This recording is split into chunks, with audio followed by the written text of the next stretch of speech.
Il est tout pile 15h sur LCI, soyez les bienvenus, bonjour à tous, nous sommes ensemble jusqu'à 18h, c'est l'heure du Club Info avec le programme. Regardez, c'était il y a 2 ans, jour pour jour, les talibans prenaient Kaboul. Ils avaient alors promis avoir changé, ne plus vouloir opprimer les femmes. On tire le bilan de ces 2 années de pouvoir, sans surprise, aucune promesse n'a été tenue. La condition des femmes, la situation humanitaire, le quotidien des Afghans, le bilan est catastrophique. Nos invités sont là pour analyser la situation. Et on va faire un petit retour en arrière. Souvenez-vous, c'était il y a 2 ans, jour pour jour, le 15 août 2021. Les talibans prenaient le contrôle de Kaboul et reprenaient le pouvoir en Afghanistan. Ils affirmaient avoir mis fin à l'occupation de leur pays, mais de nombreux Afghans ont pris ce jour-là la fuite. Les inquiétudes étaient grandes. Le pouvoir aux talibans signifiait le retour à l'obscurantisme. Eux s'en défendaient et avaient formulé quelques promesses. Écoutez. Si Dieu le veut, conformément à la charia, nous autoriserons les femmes à travailler. Les femmes sont un élément important de la société et nous les respectons. Dans tous les domaines de la vie, là où la société a besoin d'elles, elles auront une présence active. Voilà, 2 ans après, le constat est accablant. Les femmes, peu à peu, ont été exclues de la vie publique, plus d'école, la mise sous tutelle, évidemment. On en parle avec nos invités. Solène Chalvon-Fioriti, bonjour. Bonjour. Vous êtes réalisatrice du reportage Afghanistan, vivre en pays taliban. Vous allez pouvoir en témoigner directement. Reza Jafari, bonjour. Bonjour. Président de l'association Enfants d'Afghanistan et d'ailleurs. Et Fahimeh Robiol, bonjour. Vice-présidente du club France-Afghanistan et chargée de cours à l'ESSEC, aux universités de Kaboul et de Téhéran. Merci d'être tous les 3 sur le plateau cet après-midi de LCI. On vient d'entendre les promesses formulées en 2021 des talibans. D'abord, peut-être un petit tour de table. Il y a 2 ans, on se souvient ici à LCI avoir traité cette actualité, avoir animé des émissions spéciales quand les talibans montaient sur Kaboul, puis s'étaient emparés de Kaboul. Et certains l'avaient affirmé, mais attention, les talibans de 2021, ce ne sont pas les talibans qu'on a connus à la fin des années 90. Ils ont évolué. Il y aura peut-être un pouvoir qui sera plus ouvert, qui sera peut-être plus conciliant avec les femmes. Ça, on l'avait entendu en 2021 quand même. Oui, alors on s'était trompé. Lourdement. On s'était lourdement trompé. Bon, je n'aurais pas dit ça à l'époque, c'est vrai, mais il y avait quand même de bonnes raisons. Malheureusement, en tout cas, nous les journalistes sur le terrain, c'est vrai qu'à force de rencontrer, je dois dire, depuis des années, des talibans, lorsqu'ils étaient encore en guerre, mais dont certains parlaient anglais, dont on savait pour certains qu'ils avaient des filles qui étaient à la fac, à l'étranger. Je crois qu'il y a eu, et puis évidemment, tout ce qu'on a entendu au Qatar, à Doha à l'époque, où se préparait l'Afghanistan de demain, on s'est laissé berner. Et puis il y a aussi que c'est vrai que les premiers mois des talibans, quand ils prennent le pouvoir, ils laissent les Afghanes tranquilles. Oui. C'est pas un bain de sang quand ils arrivent, et même c'est la fin de la guerre civile quasiment immédiatement. Donc en fait, on va même prolonger d'une certaine manière cet aveuglement, parce que aujourd'hui, enfin, il n'y a plus aucun doute à avoir. En fait, aujourd'hui, la réplique est presque en fait science-fictionnelle, quoi, est presque sidérante, parce que vous voyez bien que là, non seulement ils s'attaquent à l'éducation, ils s'attaquent à la santé pour les femmes, qui sont vraiment les 2 pôles sur lesquels ils nous ont fait vraiment croire qu'ils avaient changé. Là aujourd'hui, les petites filles sont interdites d'aller à l'école après 12 ans. Moi maintenant, en fait, j'ose même plus imaginer que ça n'aille pas plus loin. Vous voyez, je serais pas étonnée que ah oui, ça va toujours plus loin. Donc c'est-à-dire ça va toujours plus loin. C'est une course à l'effacement du féminin qui ne prend pas fin. Et d'ailleurs, au point où on ne sait même plus ici en France, qu'on ne relaie plus ces informations, parce que d'abord on n'a pas assez de témoins sur place. Les journalistes sont très très fortement intimidés. On ne relaie pas tous les interdits. On ne sait pas, par exemple, que vous avez encore quantité d'écoles primaires qui sont fermées dans le sud de l'Afghanistan. On ne sait pas que les talibans, dans bien des campus universitaires, lancent une offensive maintenant sur les hommes aussi. On ne sait pas que même les gynécologues par endroits à Kandahar, à Kos, etc., n'arrivent pas à travailler dans des cliniques itinérantes, même quand elles ont une burqa, même quand elles ont un chaperon. Donc malheureusement, la situation est vraiment de pire en pire. Je veux dire, c'est pas... Ça va au-delà de l'imagination. Au-delà de l'imagination. En tout cas, ça ne s'arrête pas. Ouais. Ça ne va pas s'arrêter. Bon, vous allez pouvoir en témoigner un peu plus longuement, mais je revenais sur l'aveuglement. Le mot que vous avez utilisé, ça va même très loin, puisque regardez ce que dit l'ONU aujourd'hui pour célébrer ce triste anniversaire, malgré les assurances données par les autorités talibanes selon lesquelles toute restriction serait temporaire. Les faits sur le terrain ont démontré l'existence d'un système accéléré, systématique et global de ségrégation, de marginalisation et de persécution. L'ONU, même l'ONU s'est fait avoir ? Alors, moi je me rappelle 15 août 2021. J'étais invité sur votre plateau, oui, mais aussi ailleurs. On parlait de faire la pression sur les talibans pour qu'ils respectent leurs engagements. Et déjà, à l'époque, on était en train de dire que les talibans, c'est les mêmes que les talibans. Vous faisiez partie des observateurs qui disaient « Non mais attendez, on arrête tout de suite là. On parle des talibans. Les talibans ne peuvent pas évoluer, les talibans ne seront jamais ouverts comme certains pouvaient le prétendre. » Voilà, c'est ce que je disais déjà à l'époque. Depuis 2 ans, on se bat. Partout dans le monde, on organise beaucoup de manifestations, mais malheureusement, on n'est pas entendu par la communauté internationale. On n'est pas entendu par l'Europe qui a les seuls diplomates aujourd'hui à Kaboul. C'est une délégation européenne. Mais l'Europe continue à aller à Doha, les États-Unis, c'est pareil, de négocier encore avec les talibans pour obtenir quelques droits des femmes ou des jeunes filles pour pouvoir aller à l'école. Les Américains continuent à soutenir. Il y a 1,9 million de dollars. Depuis, on était investi en Afghanistan. Mais l'Europe a laissé tomber pour vous ? L'Europe a laissé tomber l'Afghanistan ? L'Europe. Alors, vous savez, nous, on travaille avec cette délégation européenne qui est présente en Afghanistan, mais aussi avec le Parlement européen, qui a aussi une délégation qui travaille sur les sujets en Afghanistan.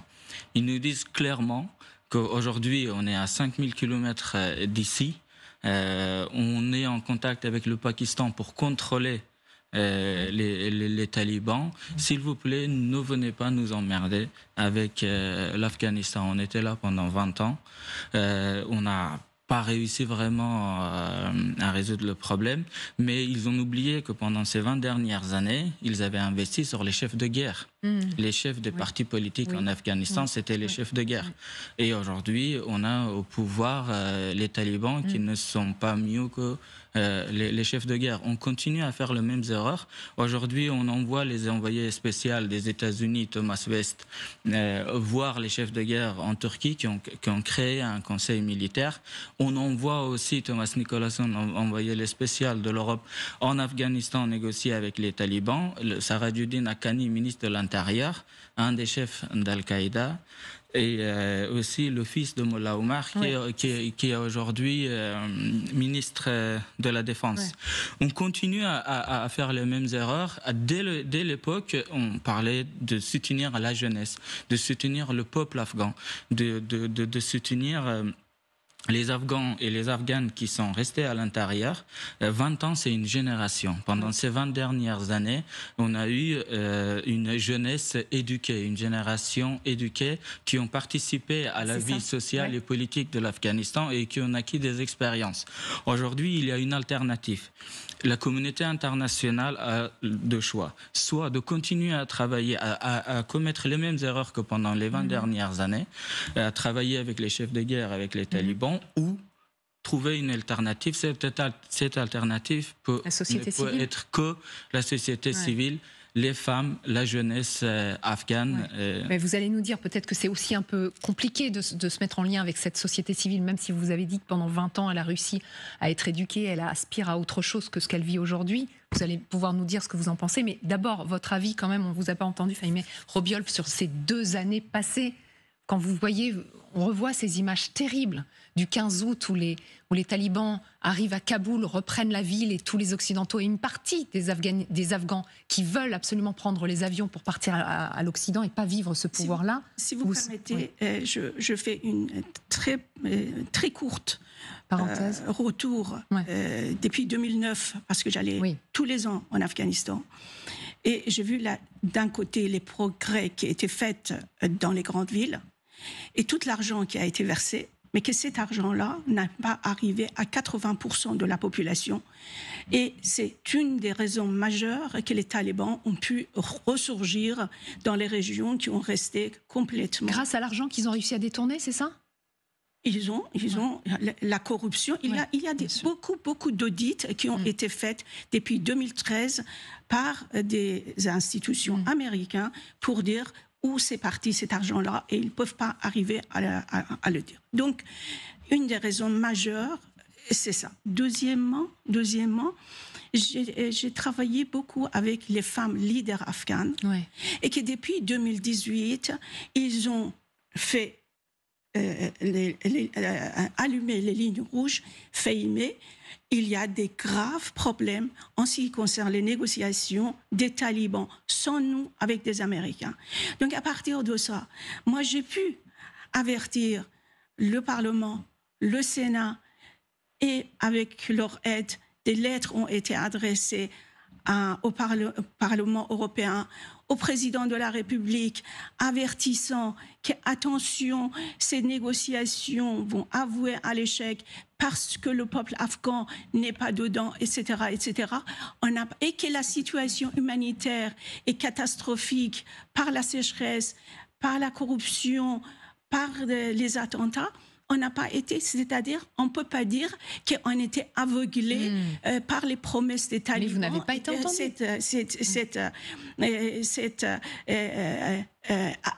Marketing des Américains qui disaient que les talibans ont changé. Non, c'était pas ça, mais c'est tout simplement, c'était une machine qui a été lancée pour dire les talibans ont changé et qu'il faut surtout partir de l'Afghanistan. Donc une fois qu'on a dit ça, maintenant il faut dire qu'est-ce qu'il faut faire, parce qu'on peut dire tout ce qu'on veut de ce qui s'est passé. Donc vous avez parlé, madame, de ce qui dit l'ONU, mais si vous permettez, je vais dire une phrase de Richard Bennett, que ça fait 1 an et demi. Il est rapporteur spécial de l'ONU qui va régulièrement en Afghanistan et il dit dans son dernier audition la chose suivante.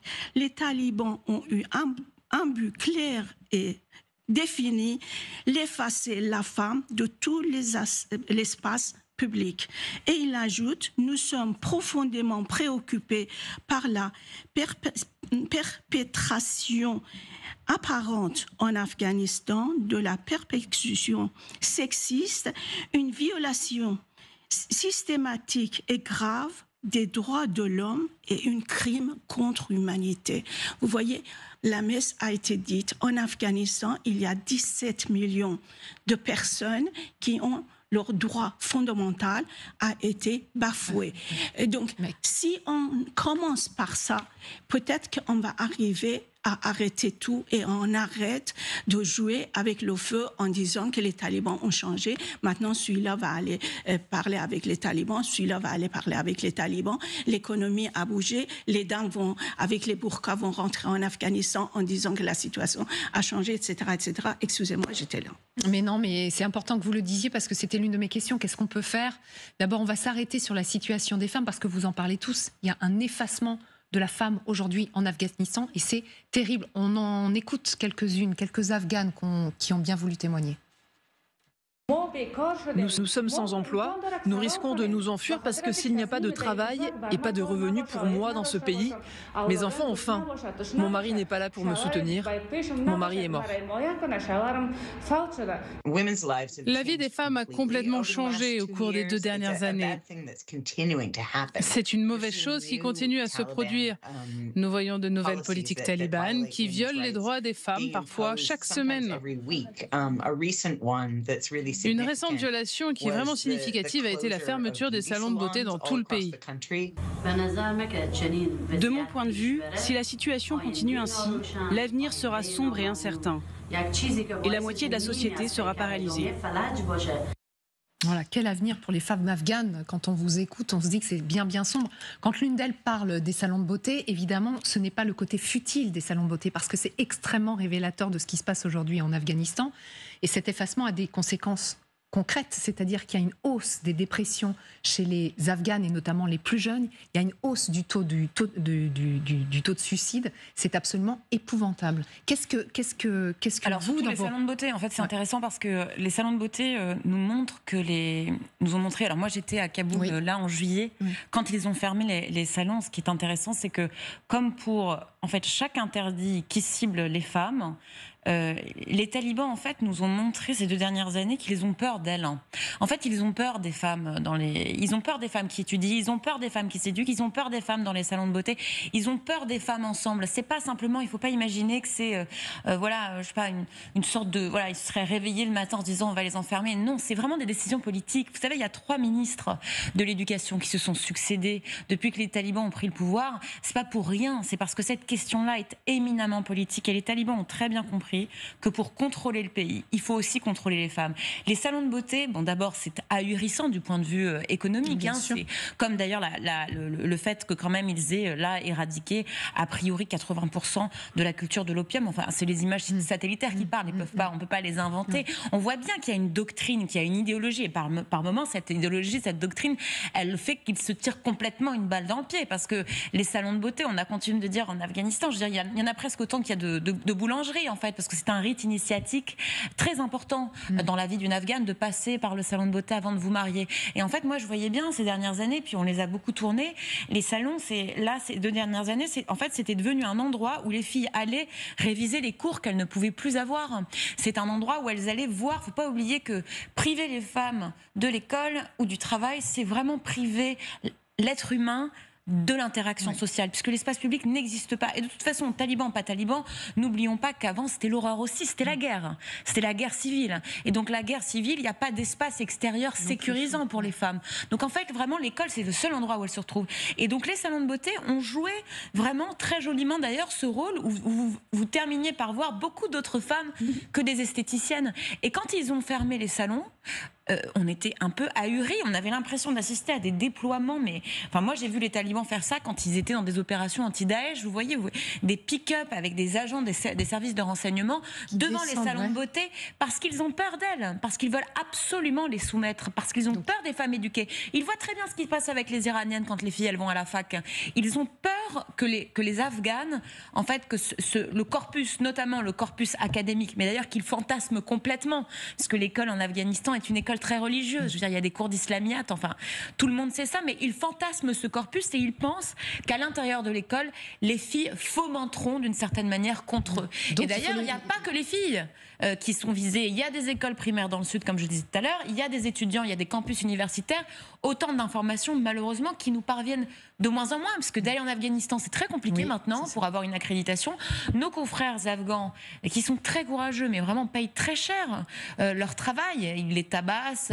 Regardez notre confrère, Mortaza Beboudi, qui est toujours en prison depuis 7 mois, d'ailleurs dans les mains du GDI, des services de renseignement, enfin, même si là, maintenant, ils viennent de le passer devant un juge. Donc, en fait, c'est une terreur qui n'est pas simplement un apartheid contre les femmes. Je veux dire, c'est vraiment une terreur civile qui vise... Sur toute la société. Tout à fait. Parce qu'on avait l'impression toute la société et même les paysans, si vous voulez, et même les paysans conservateurs. Il faut bien comprendre, l'opium, c'est vraiment, je veux dire, quand vous êtes journaliste en Afghanistan, c'est avec la guerre, c'était le sujet que vous couvriez le plus. Songez que 80% de l'héroïne qui nous parvient en Europe, c'est l'héroïne afghane, qui vient d'Afghanistan. Donc, je veux dire, quand vous voyez que je veux dire, ils s'attaquent, alors ça, pour le coup, ça fait plaisir aux Européens, mais quand vous voyez qu'ils s'attaquent même à une population qui leur est pourtant, quand même par moment, qui leur est fidèle, en levant un impôt qui est quand même très important et donc en éradiquant ces cultures, on comprend bien que c'est un mouvement excessivement religieux, radical, idéologique, et qu'ils se foutent complètement de l'opinion des autres. On n'a aucune prise sur eux. Et de leur peuple. Surtout.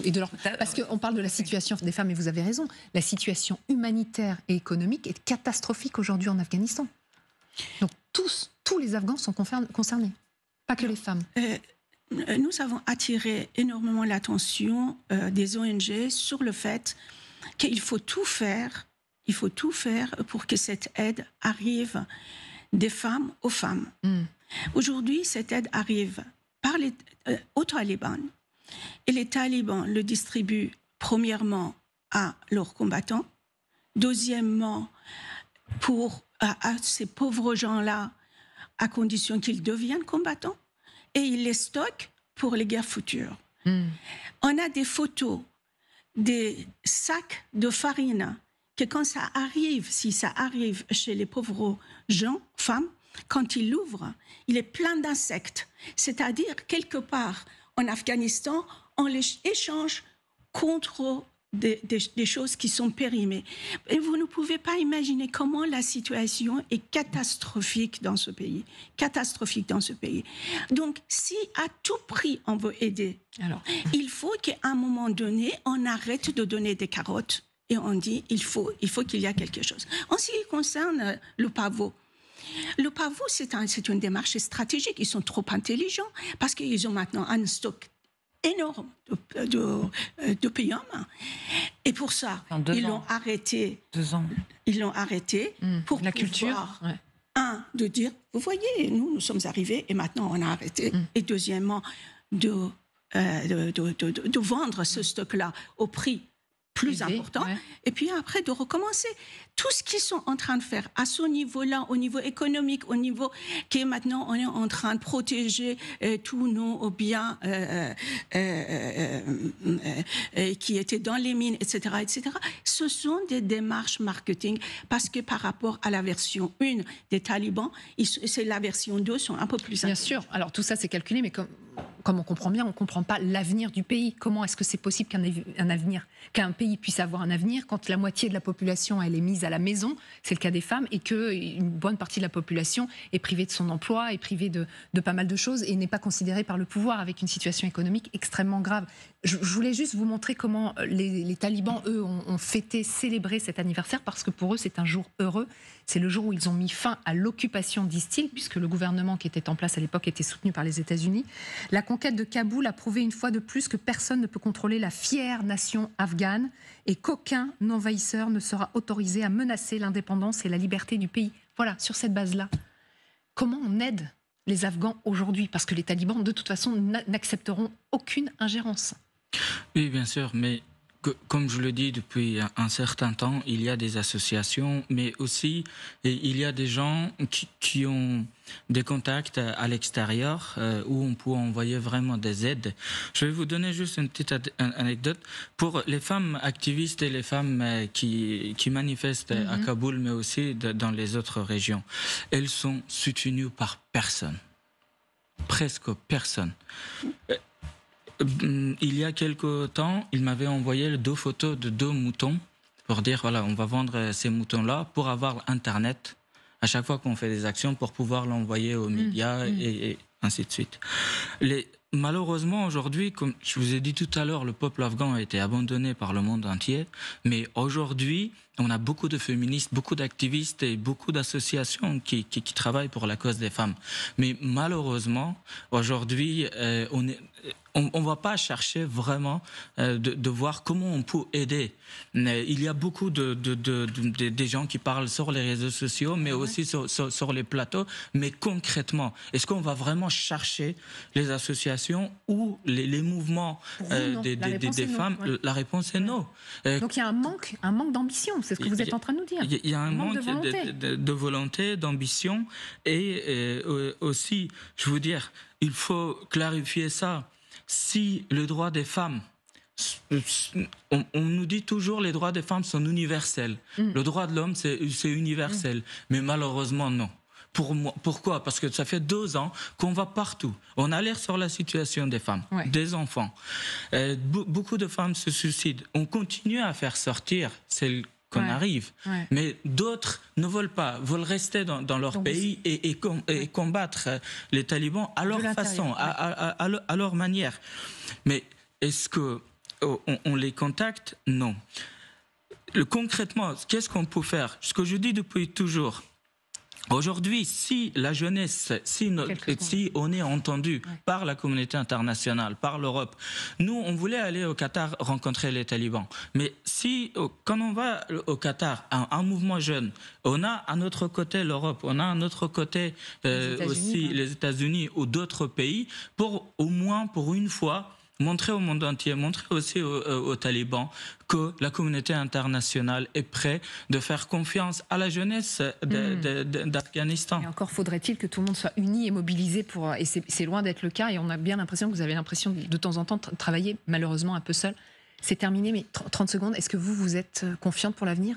Ou vous pensez que la communauté internationale être confiante pour l'avenir, franchement, malheureusement, là, sans vouloir égrener les superlatifs, c'est pas possible. En revanche, il y a quand même des choses à faire. Il faut arrêter d'être toujours, comme sont nos dirigeants, je trouve, tout le temps à dire les talibans sont des monstres. C'est facile, en fait, tout le monde est d'accord. Donc, ce qu'il faut revanche, ce qu'il faut quand même, c'est se rappeler que nous avons retiré conjointement avec beaucoup d'autres pays, nos billes du jour au lendemain, plongeant quand même ce pays dans une crise économique dont il ne peut pas se remettre seul, et que, à minima, pour toutes ces filles dont vous parliez, qui sont tellement éduquées, des filles qui sont bac+7, bac+8, et qui ont besoin de continuer de faire fonctionner leur cerveau, elles devront bien, on ne va pas reperdre une génération, et c'est 40 ans de guerre que l'Afghanistan se traîne. Ces filles-là, il faut les accueillir systématiquement sur la seule condition du genre, pour qu'un jour, elles puissent rééduquer leurs sœurs. Voilà, on a passé le cap du constat, maintenant il faudra agir. Merci beaucoup à tous les trois d'être passés sur le plateau de LCI pour analyser donc la situation, donc 2 ans jour pour jour après la prise de Kaboul par les talibans.